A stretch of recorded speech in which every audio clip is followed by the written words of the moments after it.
जगतगुरु श्री कृपालु जी महाराज इतिहास के पंचम मूल जगतगुरु हैं। इनसे पूर्व केवल 4 महापुरुषों को जगतगुरु उपाधि से विभूषित किया गया है। जगतगुरु शंकराचार्य, जगतगुरु निम्बारकाचार्य, जगतगुरु रामानुजाचार्य एवं जगतगुरु माधवाचार्य।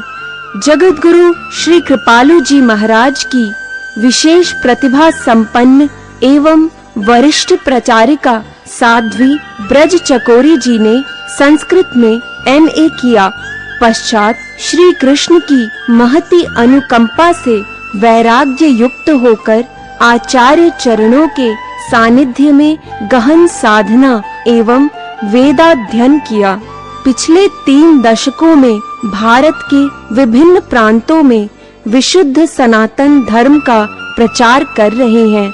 चकोरी जी वेदों, पुराणों, शास्त्रों, गीता, रामायण आदि ग्रंथों को कोट करके बड़ी सरलता से ईश्वर प्राप्ति के सर्व सुगम मार्ग को प्रस्तुत करती हैं। यह ध्यान रहे कि ये प्रवचन श्रृंखला धारावाहिक होने के कारण आदि से अंत तक सुनना यानी प्रतिदिन सुनना परमावश्यक है, तभी विषय हृदयंगम हो सकेगा।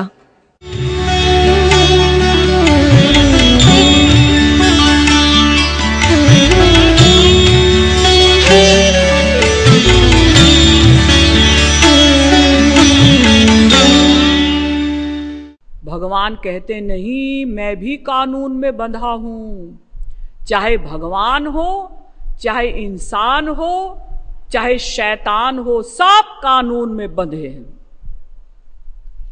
और अगर मनमाना भगवान हो जाए तो आप कहेंगे फिर तो बड़ा अच्छा है।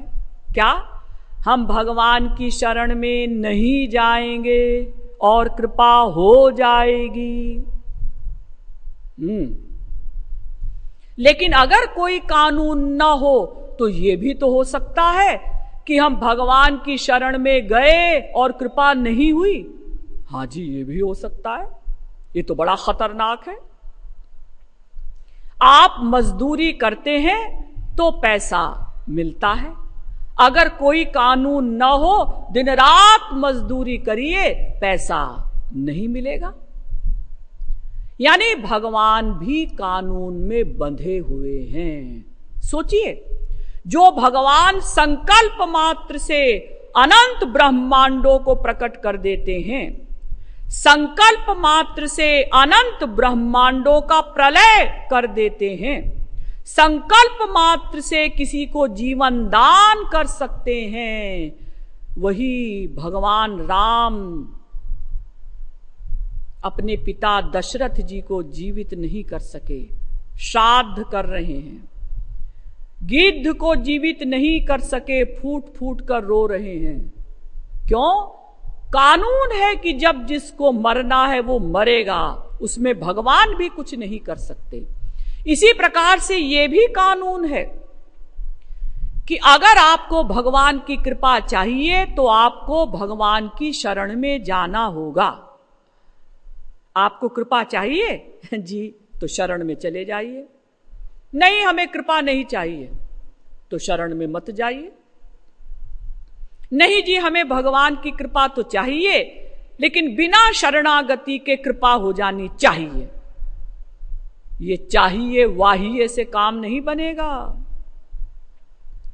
आंखें भी ठीक हो और प्रकाश भी हो तब दिखाई पड़ता है। अब कोई कहे कि अगर प्रकाश है और आंखें खराब हैं तो दिखाई पड़ना चाहिए, ऐसा नहीं। तो देखिए, कल से एक मंजिल हम और आगे बढ़ गए। भगवान कहते हैं कि अगर तुम मेरी कृपा चाहते हो तो पहले मेरी शरण में आना पड़ेगा। आपसे कोई पूछे भगवत प्राप्ति कैसे होगी? भगवान के ज्ञान से। भगवान का ज्ञान कैसे होगा? भगवत विश्वास से। भगवत विश्वास कैसे होगा? भगवत कृपा से। भगवत कृपा कब होगी? भगवत शरणागति से। कल तक भगवान हमारे जाल में फंसे थे, आज हम फंस गए। पहले भगवान की शरण में जाओ तो भगवान की कृपा होगी, तो भगवत ज्ञान होगा, भगवान में विश्वास होगा, तब उनकी प्राप्ति होगी। आप लोग कहेंगे इसका मतलब सूरदास जी, तुलसीदास जी, मीराबाई, ये लोग पहले भगवान की शरण में गए होंगे। जी हाँ। फिर इनके ऊपर कृपा हुई। जी हाँ। फिर इन्हें भगवत ज्ञान हुआ। जी हाँ। फिर भगवान में विश्वास हुआ। जी हाँ। फिर भगवान से विशेष प्रेम हुआ। जी हाँ। फिर भगवान की प्राप्ति हुई। जी हाँ। यानी जो भगवान की शरण में जाता है उसी पर कृपा होती है। अब एक प्रश्न आया कि ठीक है, ये तो हम समझ गए कि जो भगवान की शरण में जाता है उसी पर कृपा होती है, लेकिन इसका मतलब तो फिर भगवान व्यापारी हैं। जो उनकी शरण में जाता है उस पर वो कृपा करते हैं, तब तो भगवान अकारण करुण नहीं है, बिना कारण के कृपा करने वाले नहीं हैं, तब तो वो नंबर 1 के बिजनेसमैन है ना। ऐसा नहीं। शरणागति किसे कहते हैं, थोड़ा हम गीता के द्वारा समझेंगे। पहले ये समझिए कि कर्म कितने प्रकार के होते हैं। कर्म कुल जमा टोटल 2 प्रकार के होते हैं, अच्छे कर्म, बुरे कर्म। अमुक व्यक्ति अच्छा काम करता है इसलिए अच्छा व्यक्ति है, अमुक व्यक्ति बुरा काम करता है इसलिए बुरा व्यक्ति है। और ये भी आप लोग जानते हैं कि पुण्येन पुण्यम लोकम नयति, पापेन पापो मुभाभ्यामेव मनुष्य लोकम। 62 श्रुति और प्रश्नोपनिषद, तीसरे प्रश्न का 7वां मंत्र। अच्छा कर्म करोगे अच्छा फल मिलेगा यानी स्वर्ग, और बुरा कर्म करोगे बुरा फल मिलेगा यानी नरक। तो कर्म 2 प्रकार के हुए, अच्छे कर्म, बुरे कर्म। आप कहेंगे अच्छे बुरे का मिक्सचर भी तो होता है। हाँ, वो अच्छे बुरे का मिक्सचर है, वो तीसरा कर्म नहीं है। और अच्छे बुरे के मिक्सचर का परिणाम है ये मृत्यु लोक, जिसमें हम लोग बैठे हुए हैं। अब ये पता लगाया जाए कि ये शरणागति जो हमको करनी है ये अच्छा काम है या बुरा काम है। आप कहेंगे जी चाहे अच्छा काम हो चाहे बुरा काम हो, आखिर हम पहले भगवान की शरण में गए, फिर उन्होंने हमारे ऊपर कृपा की, तब तो भगवान व्यापारी हैं नहीं। देखिए, आप लोगों ने गीता में पढ़ा होगा कि जब महाभारत का युद्ध प्रारंभ होने जा रहा था, दोनों ओर से सेनाएं युद्ध के लिए तैयार खड़ी थीं। दोनों ओर से शंख बज गए, शंखान दद्मुह पृथक पृथक। उसी समय अर्जुन ने धनुष बाण रख दिए। गांडीवं संसते हस्तात् त्वक्चैव परिदह्यते, न च शक्नोम्यवस्थातुं भ्रमतीव च मे मनः, विसृज्य सशरं चापं शोक संविघ्न मानसः। पहला श्लोक गीता के पहले अध्याय का 30वां, दूसरा श्लोक गीता के पहले अध्याय का 47वां श्लोक। अर्जुन ने धनुष बाण रख दिए और कहा, महाराज मैं युद्ध नहीं करूंगा, मेरी त्वचा जल रही है, गांडीव मेरे हाथ से सरक रहा है, मैं खड़ा होने में भी समर्थ नहीं हो पा रहा हूं, मेरा मन भ्रमित हो रहा है। ऐसा कहकर उसने धनुष बाण छोड़ दिए और कहा, महाराज मैं युद्ध नहीं करूंगा। भगवान ने पूछा, क्यों? महाराज यदि मैं युद्ध करूंगा तो ये गुरुजन मारे जाएंगे, तो स्त्रियां विधवा हो जाएंगी, उनमें से कुछ कैरेक्टर लेस भी हो सकती हैं, तो संतान वर्ण शंकर पैदा होगी, पाप लगेगा, नरक मिलेगा, इसलिए मैं युद्ध नहीं करूंगा। लेकिन यही अर्जुन दूसरी ओर भगवान से क्या कहते हैं? कार्पण्य दोषोपहतः स्वभावः पृच्छामि त्वाम धर्म सम्मूढ़ चेताः यच्छेयस्यान्निश्चितं ब्रूहि तन्मे शिष्यस्तेऽहं शाधि मां त्वां प्रपन्नम। गीता के दूसरे अध्याय का 7वां श्लोक। मैं आपका प्रपन्न शिष्य हूं, आप मुझे आज्ञा दीजिए, मैं क्या करूं। देखिए, 2 प्रकार के शिष्य होते हैं, पन्न प्रपन्न। पन्न कैसे? जैसे हम लोग हैं, गुरु के चरणों में, मां के चरणों में, पिता के चरणों में, सबके चरणों में इस खोपड़े को ऐसे ही पटक देते हैं। लेकिन प्रपन्न की तो बड़ी लंबी चौड़ी व्याख्या है। पूर्ण शरणागत होना पड़ता है, कंप्लीट सरेंडर करना पड़ता है। हम लोग क्या करते हैं?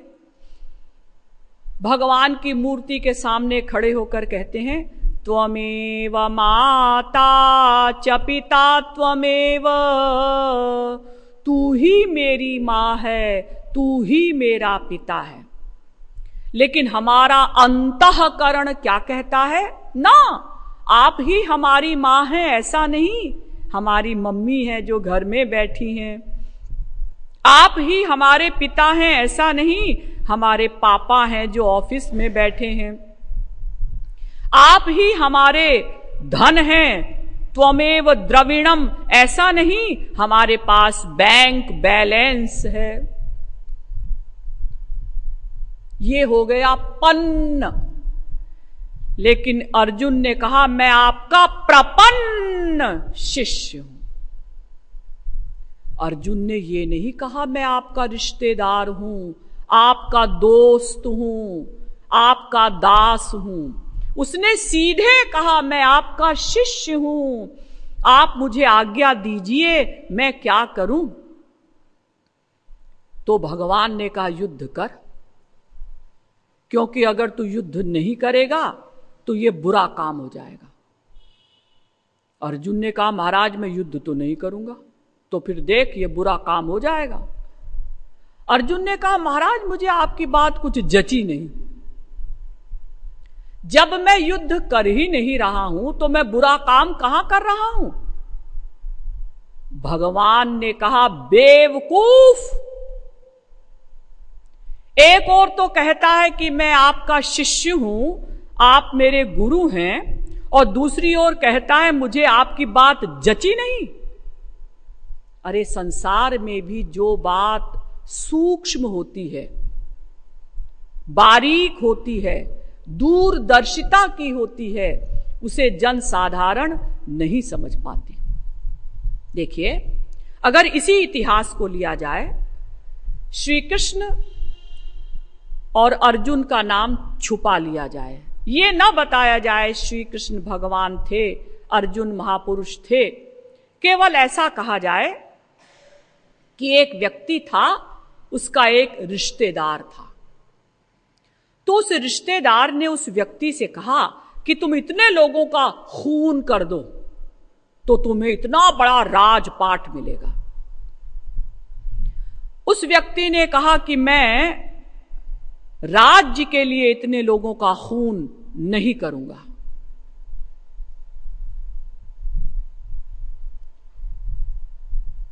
तो लेकिन उस रिश्तेदार ने जबरदस्ती भिड़वा दिया और लाखों खून करवा दिए। बताइए वो रिश्तेदार कैसा था? आप कहेंगे बड़ा बदमाश था जी।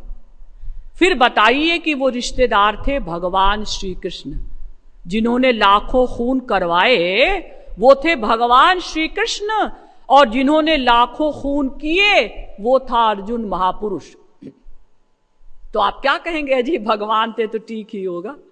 हाँ, भगवान थे इसलिए ठीक होगा, वरना लाखों खून करना कोई अच्छी बात नहीं। तो अर्जुन ने कहा कि महाराज, जब मैं युद्ध कर ही नहीं रहा हूं, कोई कर्म कर ही नहीं रहा हूं, तो मैं बुरा काम कहां कर रहा हूं? भगवान ने कहा, देख अर्जुन, कर्म ना करना भी दुष्कर्म है। क्या मतलब? मतलब तू क्षत्रिय है, तेरा धर्म है युद्ध करना, आतताइयों को मारना। अगर तू युद्ध नहीं करेगा तो ये दुष्कर्म हो जाएगा, पाप कर्म हो जाएगा, इसका तुझे फल मिलेगा नरक। अर्जुन ने कहा, ठीक है महाराज, मैं समझ गया, चूंकि मैं क्षत्रिय हूं, मेरा धर्म है युद्ध करना, अगर मैं युद्ध नहीं करूंगा तो मुझे नरक मिलेगा। बिल्कुल ठीक। लेकिन महाराज, यदि मैं युद्ध करूंगा तो मुझे क्या मिलेगा? हतो वा प्राप्स्यसे स्वर्गम जित्वा वा भोक्ष्यसे महीम। गीता के दूसरे अध्याय का 37वां श्लोक। अर्जुन, यदि तू लड़ाई के मैदान में युद्ध करते करते करते करते मारा गया तो तुझे स्वर्ग मिलेगा, और यदि जीत गया तो पृथ्वी का इतना बड़ा राज्य मिलेगा। तेरे दोनों हाथों में लड्डू हैं, किसी प्रकार से तेरा लॉस नहीं। अरे जब तू युद्ध करेगा या तो तू मारा जाएगा, मारा गया तो स्वर्ग मिलेगा, जीत गया तो इतना बड़ा राज्य मिलेगा। अर्जुन ने कहा, महाराज ठहरिए, रुकिए, एक बात बताइए, क्या स्वर्ग में सुख है, हैप्पीनेस है, शांति है, आनंद है, मजा है, लुत्फ है? भगवान ने कहा, वो तो नहीं है। अरे स्वर्ग क्या, आ ब्रह्म भुवना लोका पुनरावर्तिनोर्जुन। गीता के 8वें अध्याय का 16वां श्लोक। स्वर्ग की भी कई कक्षाएं हैं, अंतिम कक्षा है ब्रह्मलोक। गीता में भगवान कहते हैं वहां से भी यहीं लौट कर आना पड़ता है। आविरिंचाद मंगलम। भागवत के 11वें स्कंद के 19वें अध्याय का 18वां श्लोक। ब्रह्मलोक तक अमंगल ही अमंगल है। ते तम भुक्त्वा स्वर्गलोकम विशालम क्षीणे पुण्ये मर्त्यलोकम विशन्ति। गीता के 9वें अध्याय का 21वां श्लोक। यानी स्वर्ग से भी यही लौट कर आना पड़ता है। तावत प्रमोदते स्वर्गे यावत पुण्यम समाप्यते। भागवत के 11वें स्कंद के 10वें अध्याय का 26वां श्लोक। स्वर्ग में आप तभी तक रह सकते हैं जब तक आपके पुण्य हैं। पुण्यों का फल भोग लिया, फिर यहीं मृत्युलोक में पटक दिया जाएगा। और जितने दिन कोई स्वर्ग में रहता भी है, सुख नहीं है, वहां शांति नहीं है। अर्जुन ने कहा, महाराज आप कहते हैं कि स्वर्ग में सुख नहीं है, और संसार में सुख है या नहीं मैं आपसे क्यों पूछूं? मैं कई वर्ष राज्य कर चुका हूं, ऐशो आराम भोग चुका हूं, मुझे मालूम है कि संसार के किसी पदार्थ में सुख नहीं है। तो महाराज, यदि मैं युद्ध करता हूं यानी अच्छा काम करता हूं तो मुझे या तो स्वर्ग मिलता है या पृथ्वी, दोनों नश्वर। और यदि मैं युद्ध नहीं करता हूं यानी बुरा काम करता हूं तो नरक मिलता है, वो भी नश्वर, वो भी बंधनकारी। तो मैं क्या करूं? भगवान ने कहा, अर्जुन वही तो मैं भी कह रहा हूं कि तू ना अच्छा कर्म कर ना बुरा कर्म कर, कुछ मत कर। क्या मतलब? मतलब युद्ध कर ऐसा भी ना कर, और युद्ध ना कर ऐसा भी ना कर, ऐसा कर। अर्जुन ने कहा, महाराज ये क्या पहेली है? भगवान ने कहा, देख, युद्ध कर ऐसा भी ना कर,